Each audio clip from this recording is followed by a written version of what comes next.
hech kim va hech narsadan qo'rqmadi. U bilardi, qo'rqdingmi, yutqazding.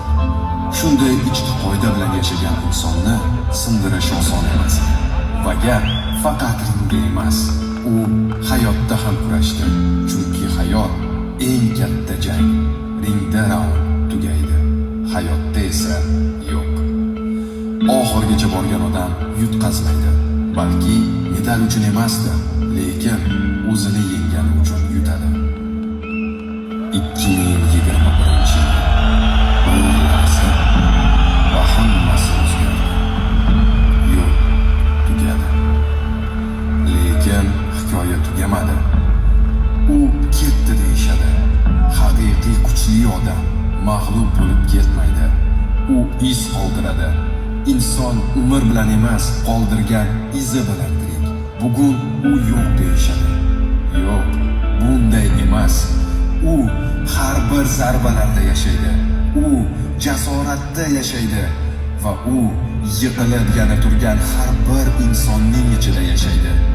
Uning nomi kuch, uning yo'li saboq va uning hayoti motivatsiya. Ba'zilar yashaydi, unutiladi. Afsonalar tug'ilmaydi, ular kurashda yaratiladi. Va Murodxon To'rayev shunday afsona edi. O'zbek xalqimiz, yurtdoshlarim, sizlarni yaxshi ko'raman, juda ham hurmat qilaman. O'zbekiston bizani qo'limizga singib ketgan o'zimiz sferasida eng birinchi bo'lishini tilayman. Nechta sfera bo'lsa, mana hamma o'zbeklar har bir sferasida eng kuchli, eng birinchi bo'lishini niyat qilib hammaga tilab qolaman.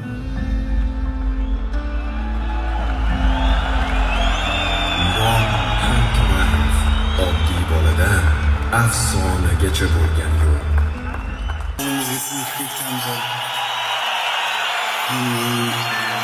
O'zimiz sferasida eng birinchi bo'lishini tilayman. Nechta sfera bo'lsa, mana hamma o'zbeklar har bir sferasida eng kuchli, eng birinchi bo'lishini niyat qilib hammaga tilab qolaman.